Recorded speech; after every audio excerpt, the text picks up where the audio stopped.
Hello, everybody. Welcome to the Buckeye Weekly Podcast. I am Tony Gerdeman, here as always with Tom Orr. Tom, how's it going?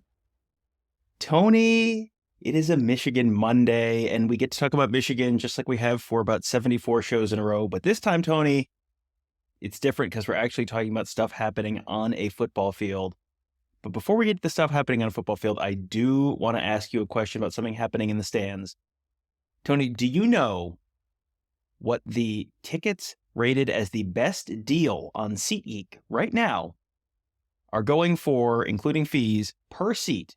So this is not the cheapest. This is the tickets rated as the best deal on SeatGeek for the Ohio State-Michigan game.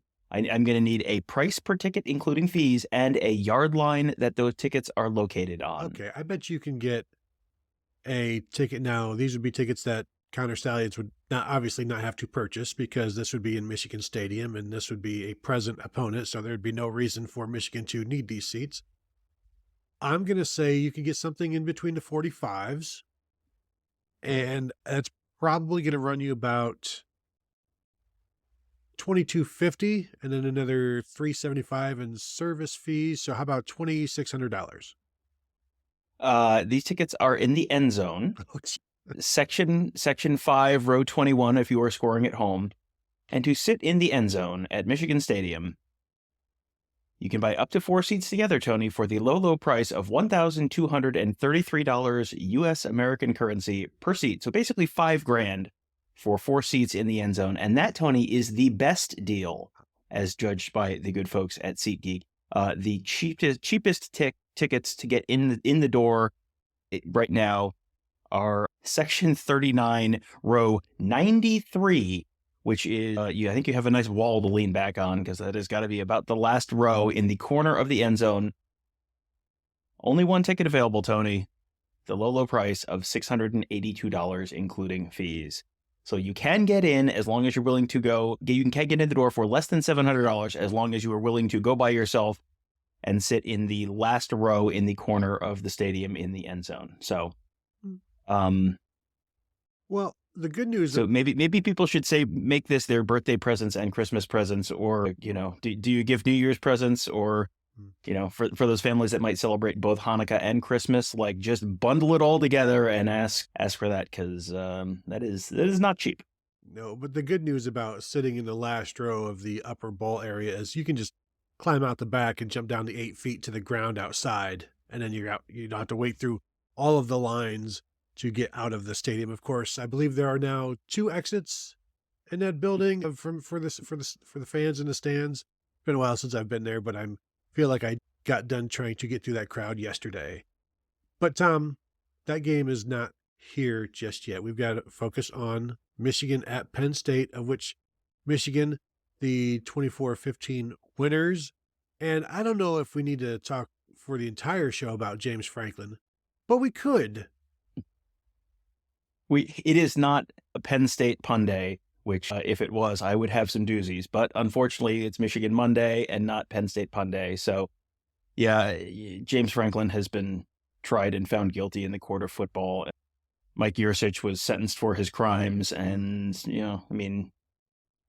boy, when you fire a coordinator mid-season, that's usually a pretty good indication that someone somewhere is not very happy with you. That someone was fans, and that somewhere was right next to the tunnel at Penn State, and probably that was a representative sample of the Penn State fan base, because that feels like the thing you do when you're like, well, it wasn't me. Take it out on him, and then you hope it gets better next year, because if it doesn't, we might be, your buyout isn't nearly as big as Jimbo Fisher's, so I think you might be in a figure it out situation if situation does not improve in state college this time next year. I will say I think the firing was completely justified because that offense is terrible. Drew Aller, even though this is his first season, I feel like he has regressed, or he's certainly not progressed to the point, or first season as a starter has not progressed to what you would want.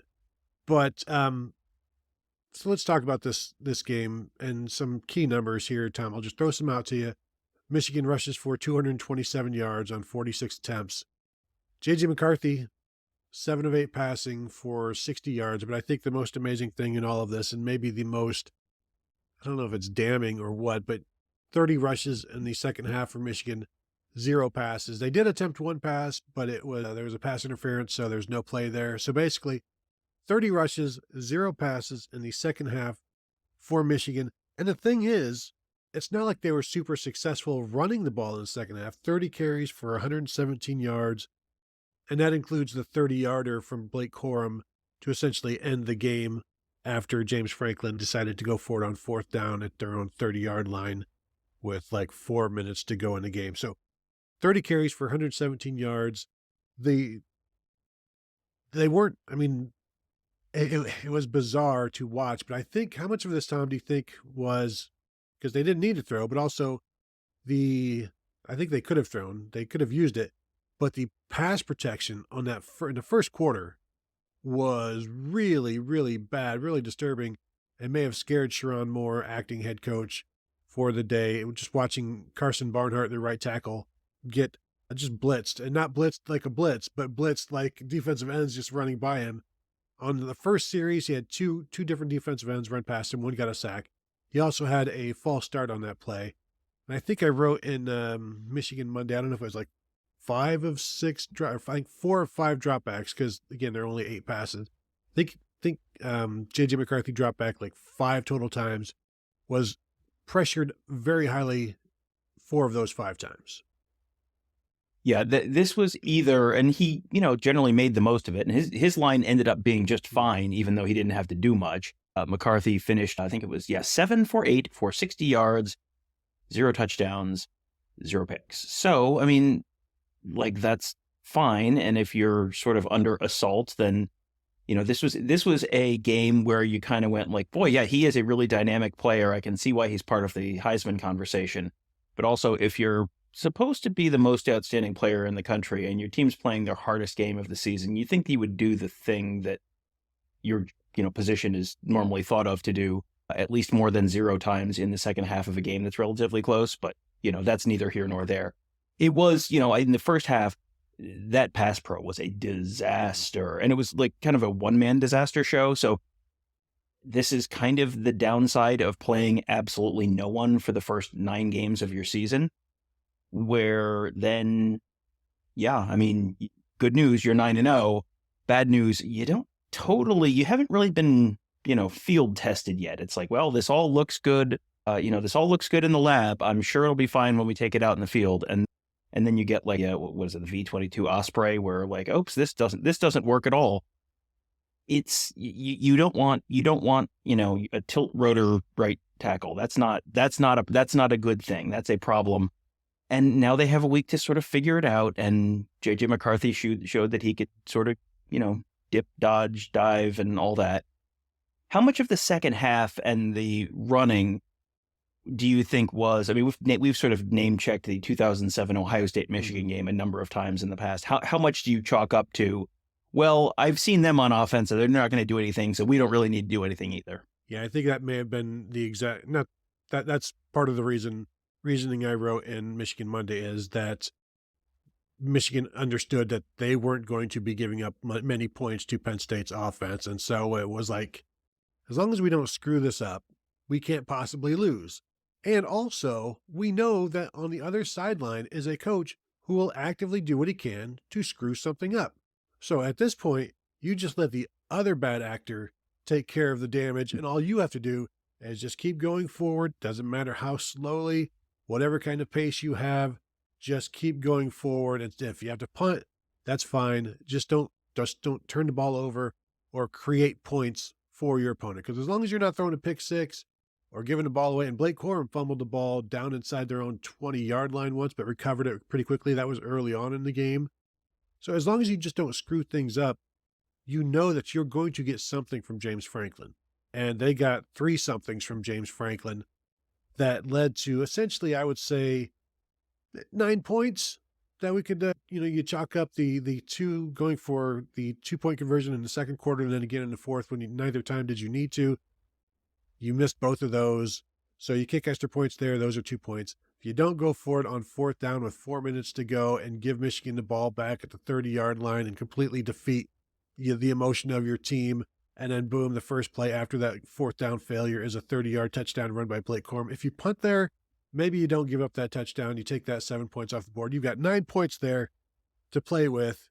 And that's not even taking into account Drew Aller fumbling the ball near midfield and things like that. This could have been a very different game if James Franklin had to do it over again. However, Tom, if he did have to do it over again, he would probably do the same thing because, Tom, analytics. I got to tell you, I have no faith in the fact that any lessons were learned here based on, the last, how long has he been there? 10 years, 9 years? I mean, it does not feel like lessons get learned, or at least the right lessons get learned there. And his defense was playing fine in the second half. I was kind of with you. I am generally as, pedal to the ground, go for it as much as you can. And when they lined up for that 2-point conversion in the first half, it was like, what are you doing? What you're down, you kick the PAT and you get to within 7. Like, why are you going for 2 here? And then in the second half, when there was 4 minutes left and it was 4th and 6 or something, and they ran a play that had no chance. Like, there was no chance of that working in any of the, however many universes there are where that game was played, that didn't work in any of them. And the previous couple drives, Michigan had gone 3 plays, a punt, 6 plays, punt, 3 plays, punt. So the defense was doing a perfectly good job. There's no reason to gamble at all, to push all in there. You had, I think, 2, maybe 3 timeouts left, 4 minutes. Like that to me is not really the time to bet at all, especially because, their defense was playing fine. Their offense was playing terribly. But I don't want to, I'm sure everyone's going, well, you're not giving Michigan any credit. Like, Michigan's defense did a very, very good job. Here's Penn State's second half drives. 6 plays, 24 yards, fumble. 6 plays, 21 yards, punt. 3 plays, -3 yards, punt. 3 plays, 1 yard, punt. 4 plays, 4 yards, downs. And then they scored a touchdown when, they did. It was essentially the same game as the Ohio State Penn State game, where Penn State did virtually nothing all day. They had a couple first half drives where they got points in the first half against Michigan, but in the second half they did virtually nothing until Michigan was kind of in okay, well, now you're up 2 scores and there's 4:15 on the clock, so back up, play a little prevent, make them drive deliberately down the field, 8 plays, 75 yards, 2:16 off the clock. And they score, but it was, very similar to the Ohio State game where it's like, okay, so you need to score and then you need to get an onside kick and then you need to score again. And that just was not going to happen for them. So Michigan played a good game. I think the interesting question here, Tony, is how much do you take from how Michigan's defense looked against Penn State if you're going to compare it to Ohio State? Because I think, at least in terms of skill talent, I don't know how much overlap there is between these two teams where, Michigan completely shut down the Penn State passing attack. How much does that tell you about what they're going to do against the Ohio State passing attack? Well, and the passing attacks are completely different. The thing that struck me about this one is because of that inability to pass, Drew Aller was 10 of 22 for 70 yards, 1 touchdown, a long completion of 19 yards, and also a little throwback Philly special or some sort of a thing for a 4-yard completion from Katron Allen to Drew Aller, one of the shortest completions to a quarterback that didn't end up in the end zone that you'll ever see, but it did get a first down. The thing that struck me about this is how effective Penn State was running the ball without the ability to throw. I was expecting Michigan to be much better than this. I think Ohio State held Penn State to about 49 yards rushing. Penn State rushed for 164 yards on 35 carries, 4.7 yards per carry, a long rush of 34 yards. And shout out to defensive tackle Kenneth Grant for being down the field 34 yards on that tackle. That was incredible. Jim Harbaugh called it one of the greatest plays he's ever seen. So maybe it's not the most outrageous thing Jim Harbaugh said on Monday, but that's neither here nor there. The running game. So I went and looked, and as we do, we chart the running, the rushes, and the success rate for Penn State on all of their run plays, 52.9. The success rate for Michigan was like 36 or so. Penn State ran the ball effectively better than Michigan, but Michigan had a 44-yarder from Blake Corum, 2 22-yarders from Donovan Edwards, 13-yarder from J.J. McCarthy. And you look at, aside from the Katron Allen 34-yarder, Penn State didn't have much, but they did have Drew Aller was 8 of 9 on his carries, was a success rate of 89%, picking up the needed yards on his scrambles and draws. And I'm wondering, Tom, how much of that does Kyle McCord look at, or Ryan Day and Brian Hartline, the success of Drew Aller running the ball essentially 9 times for 58 yards? Like, I don't think anybody expected that. But I don't know that Ohio State needs to rely on that because they have a passing game. But it is something that, hey, that is another thing that maybe Ohio State could employ. Yeah, that's certainly something they could employ. I don't think we've really seen Kyle McCord be super successful on the ground in almost any cases this year. I think he's picked up a couple first downs maybe. That's just really not his game. And with the way he's improved, I don't know that you necessarily want to take him off the field and put Devin Brown in there, assuming Devin Brown's even healthy right now, which he was not. He was not healthy on Saturday, where he apparently got injured, re-injured his earlier ankle injury, apparently, and then missed the rest. He was not on the availability report, and then apparently got hurt during warmups. So he missed the game. So we'll see what his status is by the time that Michigan game rolls around. But I don't know that that's something Ohio State can rely on. But then the question is, do they need to? Because, Ohio State, you mentioned the Penn State game and just sort of comparison head to head, apples to apples kind of comparison. Michigan ran for 4.9 yards per carry against Penn State. Penn State ran for 4.7 yards per carry against Michigan. In the Ohio State-Penn State game, it was 1.9 and 1.9. Now, Penn State had all their running backs in that game. Ohio State did not have Travion Henderson, who has obviously looked like a difference maker the last couple weeks. So I'm going to guess they're not going to get held to 1.9 yards per carry. I think if Ohio State tries to make that we'll have the quarterback run, pick up big plays for us, like that feels like you're playing left-handed, and anytime Kyle McCord is running with the ball, I think anytime JJ McCarthy's running with the ball, that's probably not a great thing for the Ohio State defense. Anytime Kyle McCord is running with the ball, I don't know that that's a bad thing for the Michigan defense, because, maybe he picks up a first down here or there, but that's not, Kyle McCord's not running for 35 yards to pick, like Troy Smith in 2004. Like that's not his game at all. I think that's a get the ball into the hands of Travion Henderson and Marvin Harrison and Emeka Ibuka and Cade Stover, and, let them try and figure it out. Especially with a tender ankle that he is dealing with. Regarding J.J. McCarthy running the ball, we have talked about all season long, he will start carrying the ball more when they're facing better defenses. And that's what he did in this one. Essentially 7 carries for like 48 yards, 46 yards, something like that. Sacked once, as we said, but had an 11-yard run on a 3rd and 10, which was just basically a quarterback power sweep, which was fantastically blocked. And they use him well, and he pulled one, I think, 1 or 2 in there. And like I said, 7 carries, not counting the sack. So when he is involved like that, that makes the rest of the running game better. And we saw that with 227 yards and then 145 from Blake Corum. But this was the best game for Donovan Edwards this season. 10 carries for 52 yards. However, 44 of those yards came on 2 carries, and then it's 8 for 8 yards on his other 8 carries. And Michigan fans always get mad when we take away the big runs, but it's just to give you an idea of what else is going on if you stop those big runs. And one of those was like on a 3rd down and ended up in a touchdown for Michigan from the 22, where Manny Diaz, his defense was a little too aggressive on a couple of these 3rd downs, and Michigan made them pay for it. And it really reminded me of last year's Ohio State-Michigan game, where Michigan made Ohio State pay for their aggression on defense a time or 2 or 5.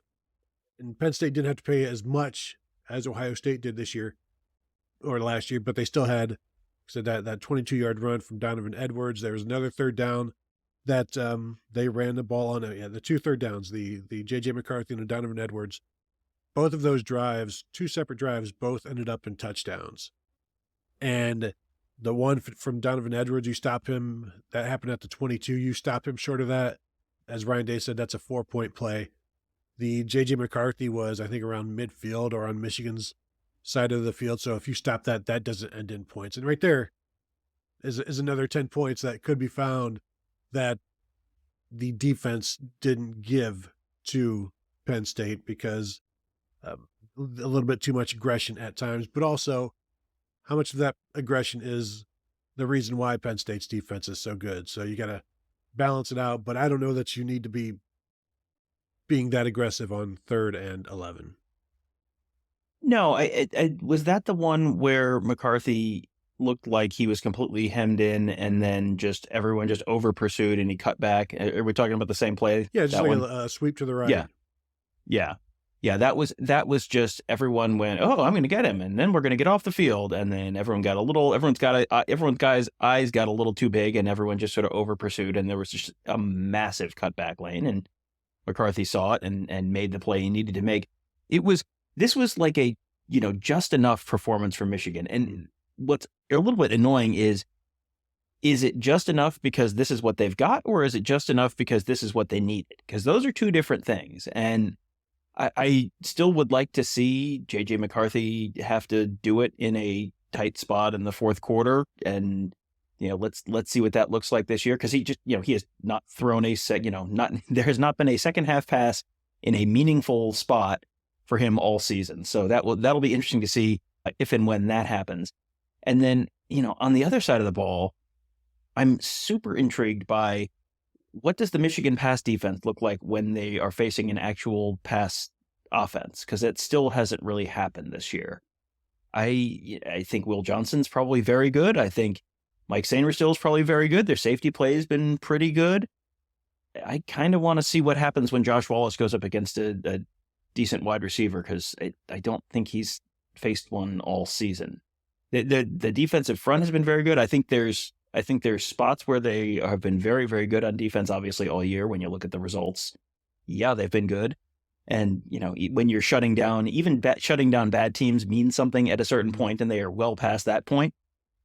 I just want to see what does that Michigan pass defense look like when they're going up against an actual coherent, competent, better than competent passing offense, because we have not seen anything close to that this season. No, and we've talked about it quite a bit, and the quarterbacks that they've faced so far this year would be like Hudson Card, Drew Aller, Ethan Kaliak-Manis, Brendan Sorsby from Indiana, Gavin Wimsatt, Heinrich Harburg, Caton Hauser, and assuming he was one of the Michigan State quarterbacks that Michigan played, but the best of the bunch in terms of at least passer rating in the Big Ten, Tom, the best of that bunch by a significant margin is Drew Aller. So in terms of pass efficiency, and so that gives you an idea of who they've faced and who they haven't. Now, their last two games, they're going to be facing the number 3 pass efficiency guy in Talia Tungavailoa, then the number 2 pass efficiency guy in Kyle McCord, and we'll learn more. And I fully expect Talia to be running for his life on Saturday. Mm-hmm. It's just a matter of, can he make plays while he was doing so, or does that turn into 3 interceptions and 53% completion percentage? Because I'm probably going to bet on the turnovers and the incompletions as opposed to the 74-yard or 74% completion dropping dimes out of chaos. I'm not expecting that. So it's just been pretty amazing, and we can blame the Big Ten for the lack of quarterback play. And I don't know that it's going to get better next year when all of the great Pac-12 quarterbacks are gone. So that's unfortunate, but maybe they can bring in more transfers like they always do and build from there. So just it does seem like we're being overly negative or just not maybe as effusive in our praise of Michigan, but I agree with what you said. I think they just did enough, because when you're not throwing the ball in the second half, it's not because you can't, it's because, well, we're good. We don't need to show off or anything like that. I also think there is some gamesmanship in terms of, let's not show anything we don't need to show. Let's not do anything we don't need to do. But I do think J.J. McCarthy got banged around a little bit, and he only got hit a few times, and he ran the ball a little bit, and they were knocking him on the ground. So I think as long as if if you're comparing this to or talking about how this would apply to Ohio State, I do believe Michigan will have to throw the ball more than 8 times in that game.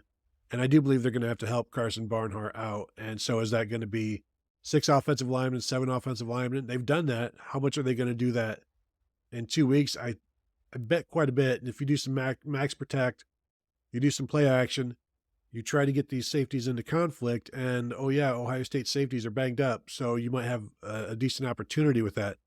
I think you go as big as you can, you grind it out, you take some shots downfield, and you just do whatever you can on defense to keep Ohio State under like 24 points, and then it just becomes the first team to 25.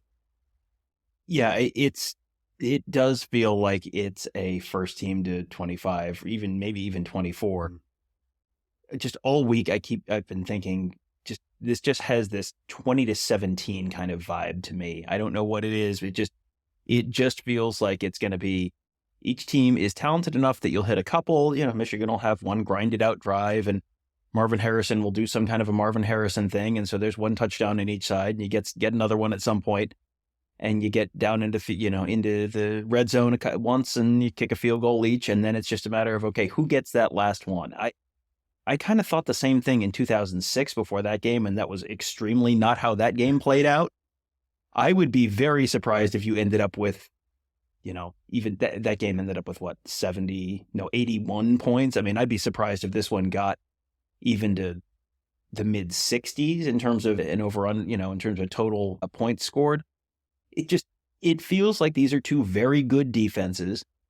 They get things done a little bit differently, but they're two very good defenses, whether they've played crappy offenses or not. And, playing good playing good offenses, you don't go from a tremendous defense to a terrible defense overnight, generally, offer not valid in 2018. But generally that is not something where you just completely lose the plot. There are generally signs of weakness and cracks, and that those kind of get exploited. And that has really not been the case with either of these teams. I just went back just to pull the numbers on Drew Aller for Ohio State and against Ohio State and against Michigan. Against Michigan, 10 for 22 for 70 yards, 1 touchdown, no picks.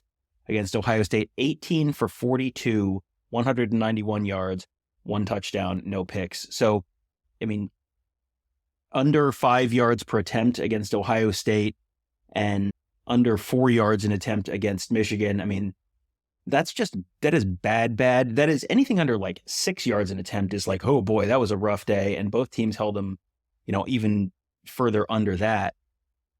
These are two pretty good pass defenses, but again, like I'm super intrigued. It's this is the time of year when you start getting, okay, we think these teams are both incredibly talented, incredibly good, improving as the season goes along. All right, now let's see it for real, because the stakes for this game are going to be enormous, because there are enough teams that I don't think you're getting 2 Big Ten teams in the college football playoff this year. Yeah, some things are going to have to happen in these next 3 weeks or so to make that happen. By the way, Tom, initial weather report for Ann Arbor on Saturday, November 25th. Go ahead and mark this down, because it's unlikely. Please be cloudy. Please be cloudy. Please be cloudy. Please be cloudy. It's unlikely. It needs to be cloudy, Tony. It's tradition. Right now, it is 38 degrees for a high, and either partly cloudy, partly sunny, whichever you prefer. You, Tom, partly cloudy for sure. So, yeah, we've got today is Monday, and then as soon as the game is over, as soon as we wrap, no, not even wrap our post game, Minnesota post game, like as soon as we start our Minnesota post game, Michigan week will have officially been welcomed in, and will be, I don't know, 6 shows a day. Is that what we're talking about? 6 shows a day, basically? Yeah, something like that. I always feel like Michigan week starts, and probably Ohio State week for Michigan starts as soon as they have a 3 touchdown lead in the game before that, and sometimes that's, that could be the second quarter, and it's like, all right, it's 24-3 with 6 minutes left in the first half. It is officially Michigan week. Because, no disrespect to Minnesota or Maryland. We've watched you play football this year. So, the trip to Maryland has been dicey in the past for Ohio State a couple times. So I guess you never know. But boy, that would be quite out of left field if Maryland gave Michigan a game after how Maryland has looked the last couple last couple of everything since September, basically. I'm just looking to see. Well, last year was it was a close one, 34-27. Maryland just couldn't get over the hump in Ann Arbor. Other than that, And Illinois the week before the Ohio State game gave Michigan a heck of a game, and Maryland, came back and made that a pretty close game the week before the Michigan game for Ohio State. So they both looked not great last year, but those teams are probably both better than the teams that are on the schedule this week. This game has been decided, Maryland and Michigan, by one score just twice. Maryland got the win in Ann Arbor in 2014, the first year that they were in the Big Ten. Part of the reason, not the entire reason, part of the reason Brady Hoke was fired. I'm sure that was the week before the Ohio State game. Looking ahead, for sure, no doubt there. But 10-1 all-time against the Terps, Michigan is. With they played in 1990, 1989, and 1985, and none of those games were close. But that will do it. Want to ask you to go ahead and hit thumbs up on this if you haven't yet. Sorry we didn't ask before. Also, please join us at BuckeyeHuddle.com if you're not yet a member. Pretty good time to do so. As we said, it is almost Michigan week, and almost Michigan week means it's practically already Michigan week. So feel free to join us and talk about everything there. So that will do it for us. I want to thank you all for tuning in, and we'll talk to you guys later.